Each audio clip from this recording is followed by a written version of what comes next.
Hello, Donna Glardon. How are you today? I am fine, Greg. How are you? I'm doing very well, thank you. And thank you for sharing with us today on the YouTube channel.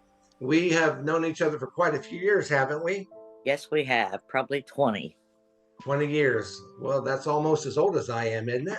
I'm Almost. only You 32. you was only a mere kid whenever I met you, huh? Well, evidently.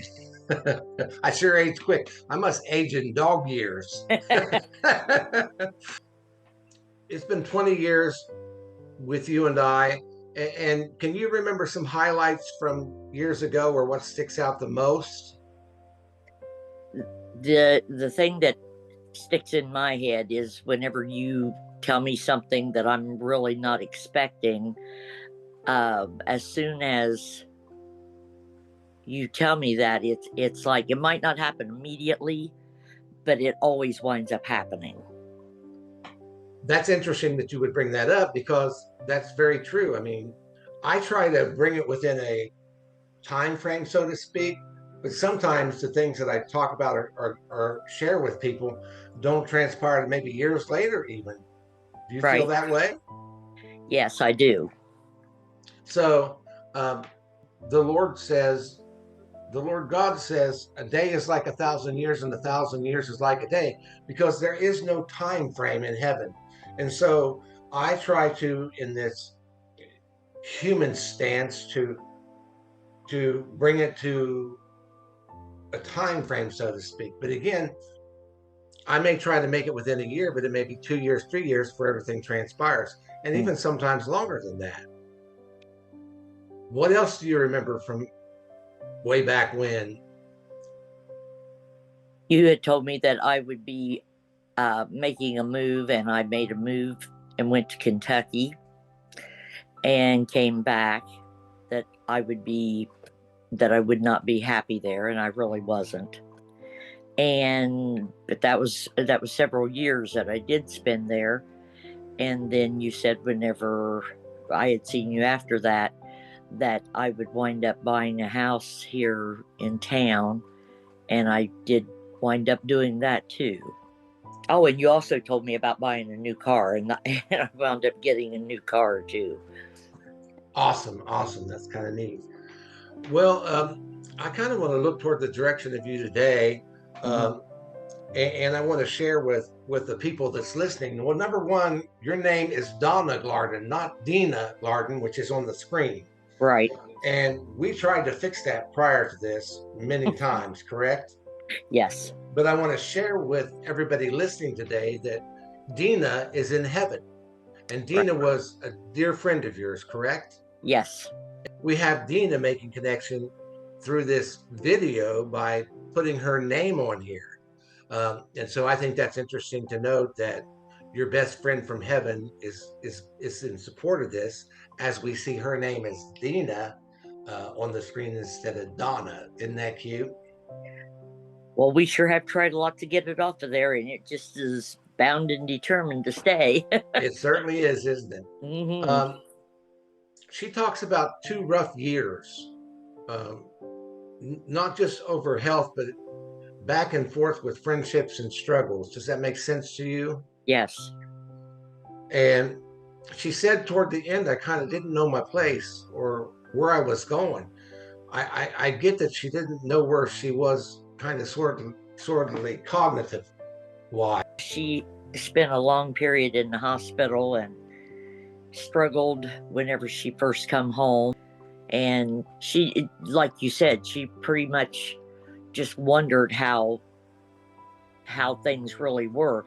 One time she came through in a session Mhm. directly after she passed. Do you remember what that conversation was about? Yes, I do.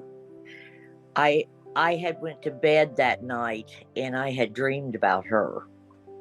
And when she was getting out of the hospital, I had brought her a nightgown to wear, and it was mint green with little teeny flowers all over it, little pink and red and blue flowers. Like I said, that night I went and I dreamed that she had that nightgown on, and she had a chalkboard, like a little kid's chalkboard when they're learning to write, how you can buy them those little chalkboards.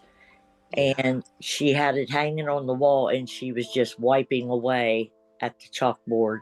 She had a piece of chalk in one hand and her little eraser in the other one. And I had called you and asked you what that meant.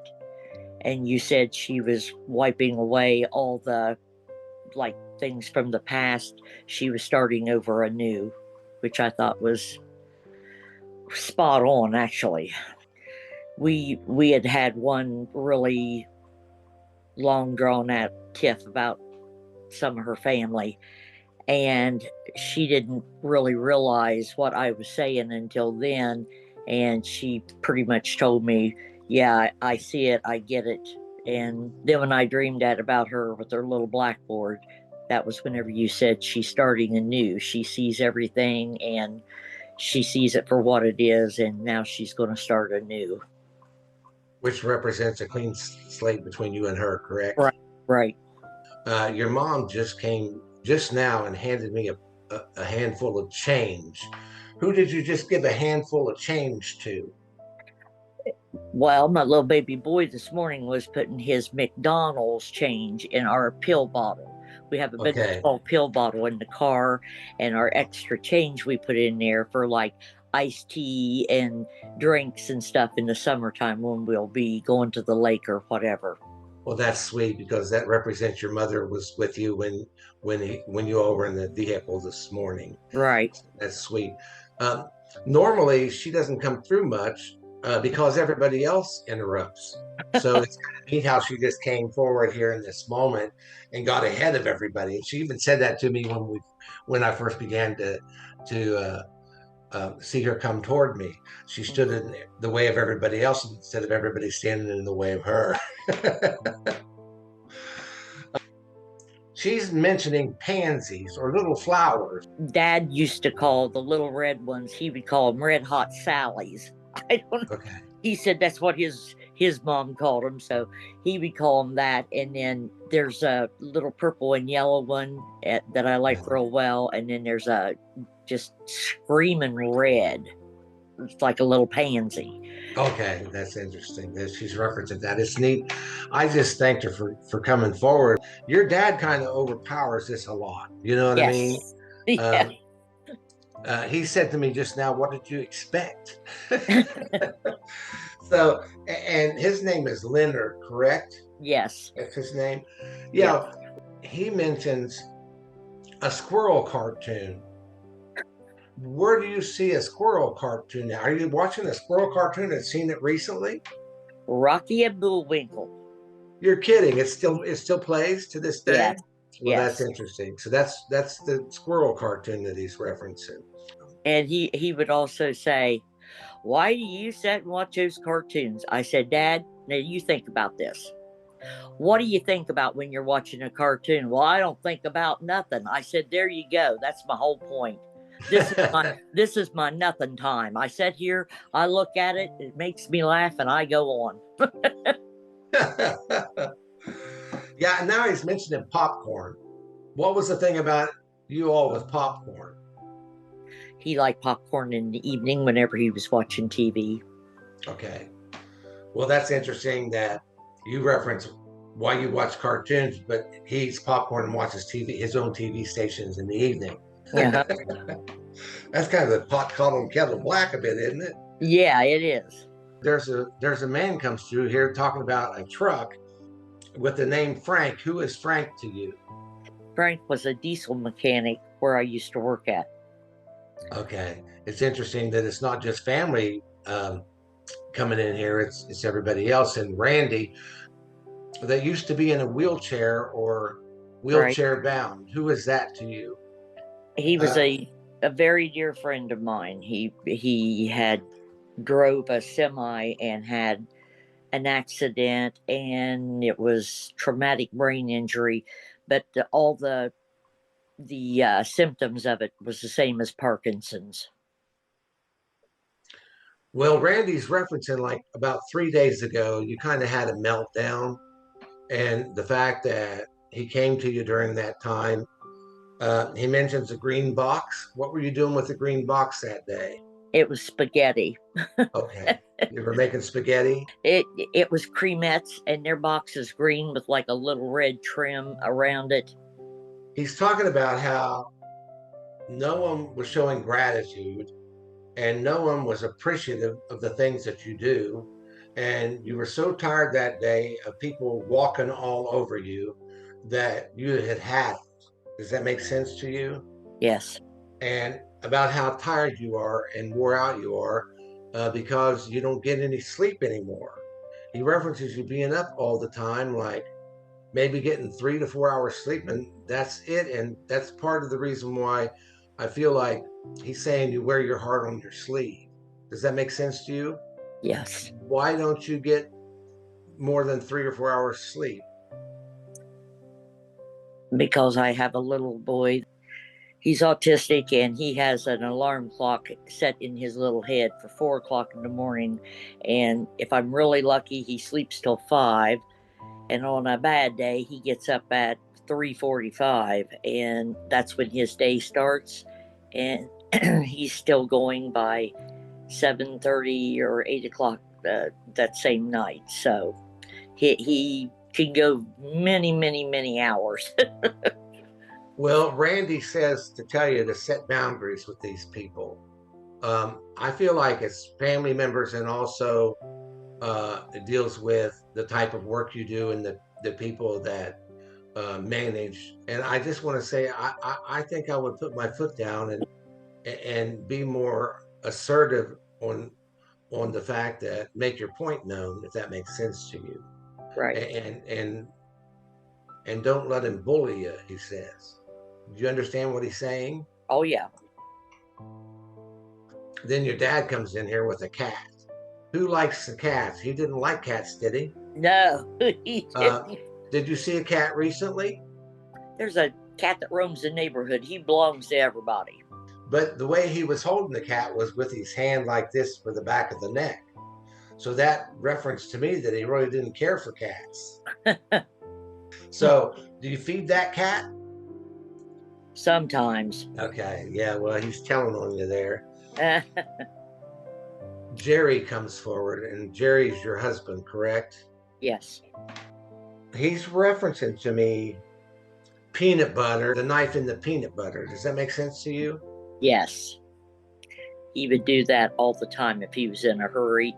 He'd grab him a little sandwich and run in there and get in the shower and start getting ready for work. And either that or he'd go out and ride his bike. He'd grab him a little something to give him a little get up and go before he'd go ride his bike. And then he references you throwing food out the back door. What are you throwing food out for? Like you just open the door and throw it out and shut the door.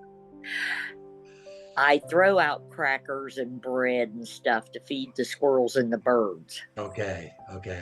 Well, that makes sense, doesn't it? Yeah, it's not food. It's just crackers or bread or something like that. And you have a son, your oldest son has passed as well, correct? Just a few years ago. Yes. He's referencing Bink. Why do you call him Bink? When he was a baby, from the time he like 3 or 4 months old, we got him these little, they called them binkies, and they're actually called nucks in UK. Okay. And it's got like a shape of a little mouth. It's got the curve at the bottom, and then it comes up, makes a little point, and then comes back around. And from the time we got him them, he absolutely would not suck them the way that they're supposed to be. He turned it over and had this thing hitting him under the nose. And whenever he would suck on that, his nose would jump back and forth. And the kids just thought that was hilarious. That's adorable. So that's why you call him Bink? Bink, B-I-N-K. Bink is showing me a pitcher and a coffee maker. And like he carries the pitcher from the sink to the coffee maker and he puts them together. What is different about your coffee maker? Because the back of my coffee container where you put the water in to make the coffee, Okay. you lift it off and take it over to the sink and fill it up and then bring it back and set it back on the spot. Okay. To make your coffee. Okay, that's what that is. So it's not really a pitcher. The pitcher is actually part of the coffee maker. That's why he combines them.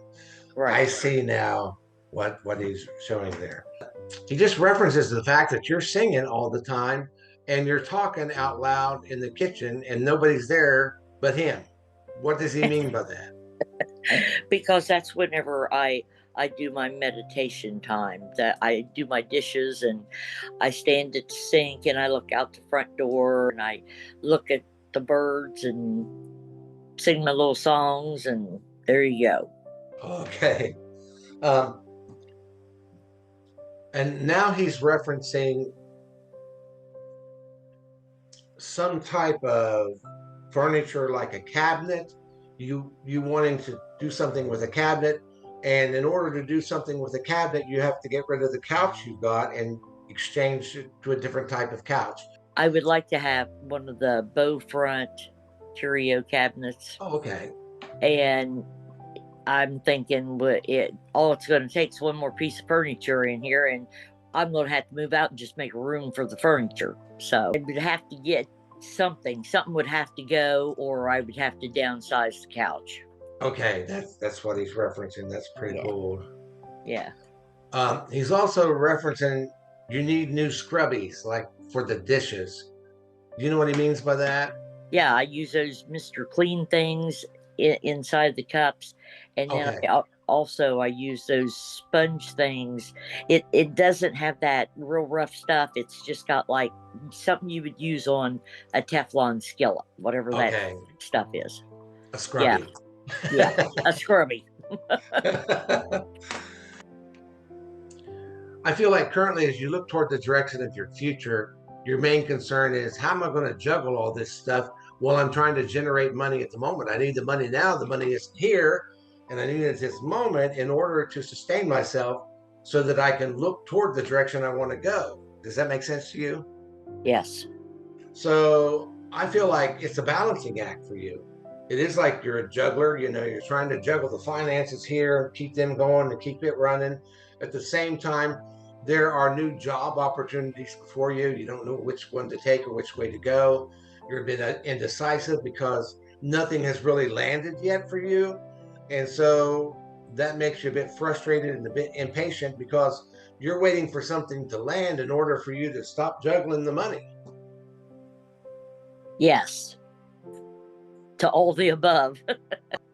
I get a total of 7 years with this, especially exclusively the last 4 years, to where you've gone into something in order to generate money toward the way of foster care. So has that been the last 4 years exclusively? Yes. Okay. Because that's kind of how I see it. Because I feel like as you're looking toward the direction of foster care, you felt that the last 4 years it was affordable for you to take in foster children because you could sustain yourself with the money you had. And now all of a sudden, with the economy the way it is and how everything's changed within the last 4 years, you're in a place that you need more money. Right. You understand that your money isn't sustaining it. And for folks that deal with foster care, you're not in it to make money because there's no money to be made. Exactly. Your money goes into these foster children. I do feel like there's victory to the future of that because I feel like you're in the season to win to the direction of career and kind of choice ambitions or choice kind of work. Your dad says, and on top of that, you browbeat yourself. He just said to me, but you need some rest. You need to get people in here to intervene and bring you rest. And then he said respite. What is respite to you? Respite is whenever you do foster care and you need to have time off and they get another family to set in and take your kid, like maybe for the weekend or a week or whatever, and then you come back off of your rest and pick up your kid and start all over again. Okay. Well, as you're speaking, he's referencing that you're looking toward the month of March to get a respite or get some help that way. And then he points you toward West Virginia, Kentucky, Florida, uh, kind of northeast toward Indiana a bit. Like Uh-huh. you haven't made up your mind where you want to go yet. Does it make Right. sense? And Hmm. then he takes me to Pennsylvania all of a sudden. So what have you been looking at different places to go? I have I've seriously pondered North Carolina and going to Pennsylvania to see a friend of mine who is a school teacher and sells candles, and she has tons of candles in her house, and I just really miss seeing her. But I'd also like to go to North Carolina and be able to take uh, a few days and just spend there too. And the name Phyllis comes through. Who is Phyllis to you? I worked with a Phyllis years and years and years ago. She's passed away now. Well, she's gracing this session as well. So she steps forward as well. And she said to me, I always liked to travel, but I didn't get to do much of it. But when she did, she took off. She didn't take off very often, but like you said, when she did, she made good on it. She said, haste makes waste. Isn't it interesting that wherever we go, then heaven kind of graces the direction of things and people step forward Mhm. um, that also support you from heaven, not just family, but friendships as well. Dina comes back in and she references drinking tea instead of coffee. So, what does that mean to you when she exchanged the coffee for the tea? She wasn't allowed to have the coffee anymore, but right before she passed away, she went back to it. Okay. And if me and her was out and about, we would always stop at McDonald's and get iced tea. Okay. Yeah, she's referencing the switching from coffee to tea. Mm-hmm. So, you have so many people gracing this session. And then somebody hands me a pizza from heaven. Who passed away that worked in the pizza business that you worked with? That was Vernon Saxton. Okay. Vernon is referencing the time he wore a hat. Yeah, they did too. They wore those little paper hats, little Okay. like little sailor hats. That's Okay, right. that's what he's referencing, that around work he had to wear a hat. Do you remember Yeah. those times? Yes. Yes. He also references like going from a house that didn't have any ground or grass to having a place with a big yard. He lived when they were growing up. They were not very well off, but they had like just a little house in the country. And then whenever he had graduated from high school and college, then he got a large house, brick home, very nice, and it had a medium sized yard, but it was just full of flowers and this, that, and the other. And he loved working in the yard. Yeah, we talked every day on the phone before work, after work, whenever, as long as oh man, I don't know, years. Well, he also references that he was here one day and gone the next, like it just happened all of a sudden, like he It had a did. heart trouble or a heart attack and he was gone. Does that make sense to you? He had a heart attack. Okay. Yeah, well, he references that. He says to me, I sure darn well looked good with my hair. And he slicked his hair back. Does that make sense to you? He had no hair. He was bald, and he wore a toupee. Okay. That's why he's making reference of that. So he's making light of that, isn't he? Yes. Vernon references the last 5 years of his life were very difficult. That even though he was able and available to help everybody else with their situations in their life and how he managed not only the restaurant but people and family members, that his life kind of went topsy turvy toward the end, and he was not able to stay grounded or fix himself to help other people like he used to. Well, he was at a job for many, many years, and it just kind of dropped out from underneath of him. And then he looked and looked and looked for another job, and he finally found one, but it was a factory job, and he did it, but he was not fond of that kind of work. He I don't know, it was just like it just kind of drained him. It kind of sucked the life out of him after Well, that. he's referencing that to me, that was his demise, Right. that it was just too hard on him to be continual in that type of work. And I feel like that's kind of what pulled him down toward the end, so to speak. Does it make sense to you? Yes. He just said, yeah, but I was rugged and I was a survivor. And that's all that matters. That's what he said to me, to lighten it up. That sounds like something that he would say, isn't Right. it? Right. Yeah, he would never let anybody know that nothing had the better of him. You know what I mean? If he had to laugh it off and then cry 2 minutes later, he would have done that. Then he says, always had to read the newspaper. Where did he always go to the newspaper? At work. Okay. He's referencing the newspaper to you. So again, these are things that only you know with him. Mm-hmm. And he said, I've got a secret. So he must have shared a lot of things he wouldn't share with other people with you. We were close. I mean, we were close. Vernon is referencing you doing a double take the moment you got the phone call that he passed. Like you step back and then you step forward to it again before you realize that he had passed away.